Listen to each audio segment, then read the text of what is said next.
I used to think I had it all figured out. Life seemed like one of those romantic comedies filled with perfect moments, good intentions, and the occasional bump in the road. But somewhere along the way, the script I was following wasn't written by me, and I got lost in someone else's story. I met her when I was at my lowest. I was in the middle of a rough patch. In life, my career was shaky, my social circle had dwindled, and I was looking for something, anything, to fill that void. And then she walked in. Beautiful, confident, with a smile that made everything feel possible. I thought, maybe this is it. Maybe she's the answer to all my problems. At first, everything was perfect. Every date, every conversation felt like magic. It was everything I had ever dreamed of, but in hindsight, I realized it was more of a fantasy. It wasn't real. Over time, things started to change. What seemed like small quirks turned into pattern-sure mood swings, the constant need for validation, the manipulation. It wasn't immediate, but slowly, I felt like I was losing myself. Like a candle being consumed by its own flame. I couldn't see it then, but I was becoming addicted to the chaos. I told myself, it's just a rough patch. She's going through something. I'll be there for her. Things will get better. But things didn't get better. They got worse. I lost my sense of self. I stopped doing the things I loved. I stopped spending time with friends, stopped following my passions, and, worst of all, I stopped listening to that little voice inside Metha-One that had always been my guide. I ignored my gut instincts that told me something was off. The little lies, the emotional manipulation, the way I felt like I had to walk on eggshells to avoid upsetting her. It was exhausting. It wasn't until one day, after yet another argument that spiraled into a never-ending cycle of blame and guilt, that I realized I couldn't keep living like this. But how do you break free when you've invested so much of yourself into someone else's happiness? How do you walk away when you've convinced yourself that love is supposed to be hard, that pain is part of the process? I remember reading a passage by Epictetus that stuck with me. It's not what happens to you, but how you react to it that matters. That line hit me like a wave. It was a reminder that I was in control of how I responded to everything, including her. The key to my peace wasn't in changing her, but in changing my mindset. I began to detach myself from the situation, slowly and carefully. At first, it felt unnatural. I had spent so long trying to please her, trying to fix things, that I didn't know who I was without that.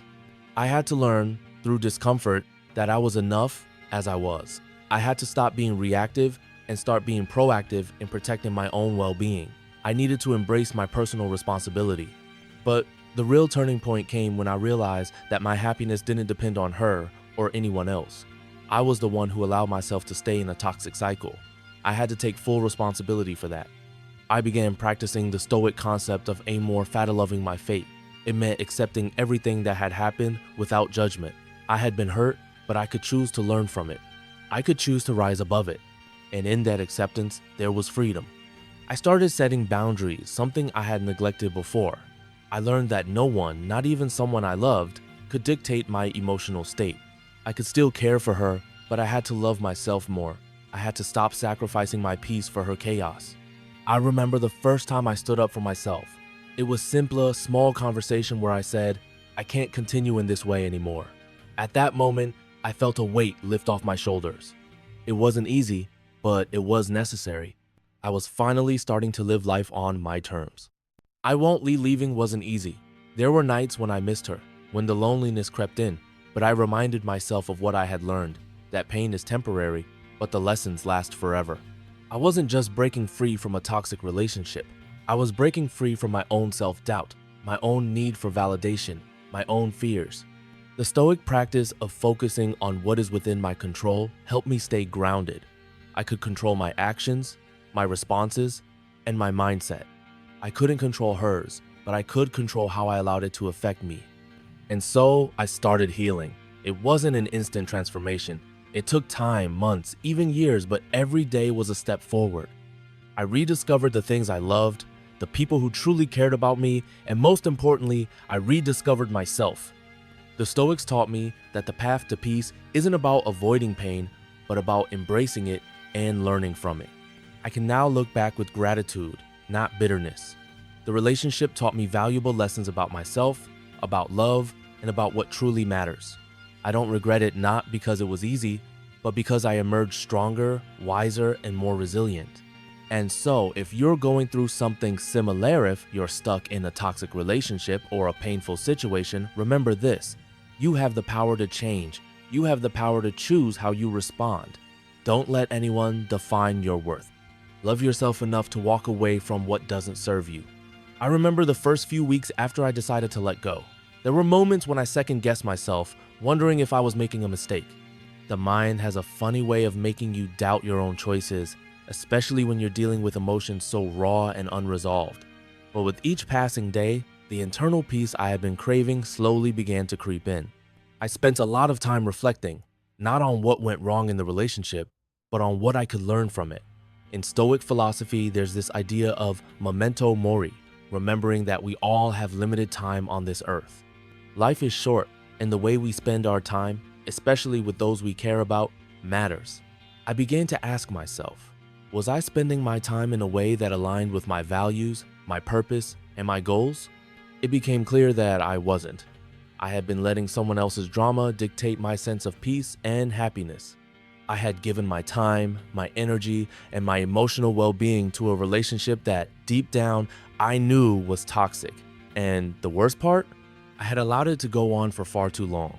It was almost as if I had been caught in a cycle of self-deception, telling myself that things would get better, that I could fix it, that love was enough to heal all wounds. But love, I learned, doesn't work that way. It's not enough to just care deeply for someone. Relationships, especially the healthy ones, require mutual respect, trust, and emotional safety. And when those things are absent, no amount of love can fix it. I began to take inventory of my own actions. Stoicism teaches us that we can't control other people or their behaviors, but we can control how we respond. And looking back, I could see how I had neglected my own well-being for the sake of keeping the peace, of maintaining the illusion that everything was fine. I had ignored red flags, justified hurtful behaviors, and excused things I knew weren't right. In that self-reflection, I found clarity. It was not about blaming her. It was about taking responsibility for allowing myself to get caught in that toxic dynamic. No one forces us to stay in unhealthy situations. We make that choice, knowingly or unknowingly. That was the hardest truth to swallow, but it was also the most freeing. It meant that I had the power to change, to choose better, and to live a life that honored my true self. Healing didn't happen overnight. There were days when I missed her, days when I questioned if I had made the right choice. But on those days, I reminded myself of the core Stoic principle: the obstacle is the way. What did that mean for me? It meant that the pain I was feeling wasn't something to avoid, but something to move through. Pain, rejection, and loss were part of life, but they didn't have to define me. How I responded to those challenges, how I chose to learn from them, that would define me. I also realized that I had to redefine what love meant to me. For so long, I had attached love to sacrifice, thinking that real love meant enduring suffering, enduring hardship, and putting others' needs above my own. But love, I learned, also means respecting yourself. It means choosing yourself when the relationship no longer serves you, even if it hurts. I started focusing more on the things that made me happy, that filled me with purpose. I reconnected with old friends I had neglected, started new hobbies, and reintroduced myself to the things I had once enjoyed. I stopped making her my world, and slowly, my world started to expand again. And then, one day, something amazing happened. I woke up and realized that I hadn't thought about her in days. Not because I didn't care, but because I had finally given myself the space to heal. I was no longer living in the past, constantly replaying the hurt and disappointment. I was living in the present, fully embracing the person I had become. Stoicism teaches us the value of accepting what is, of making peace with what we cannot change. The past is gone, the relationship is over, but the lessons I had learned, those stayed with me. They shaped the way I viewed relationships, the way I viewed myself, and the way I approached life moving forward. And so I was able to move on, not because I was over her, but because I was finally over the cycle of self-doubt and fear that had held me back. I had freed myself from the emotional prison I had built, and in doing so, I had unlocked a new level of self-love and understanding. As I reflect on that chapter of my life, I no longer feel anger or bitterness. Instead, I feel gratitude. Gratitude for the lessons, for the strength I found within myself, and for the peace that followed. Sometimes, the hardest decisions are the ones that lead to the greatest growth. I learned that life isn't about avoiding pain, it's about how we respond to it. It's about learning to let go of what no longer serves us, trusting that we are capable of creating the life we want, regardless of the challenges that come our way. So, to anyone out there who finds themselves in a toxic relationship or stuck in a cycle of self-doubt and emotional pain, remember this: you have the power to change. You have the power to walk away, to reclaim your peace, and to build a life that reflects your true worth. It may not be easy, but it's worth it. This journey isn't just about breaking free from toxic people, it's about breaking free from the beliefs and habits that keep you stuck. It's about realizing that you deserve better and that you are capable of achieving it. Stoicism taught me that peace isn't a destination, it's a practice. And as long as you commit to that practice, you'll find it. Thank you for listening to my story.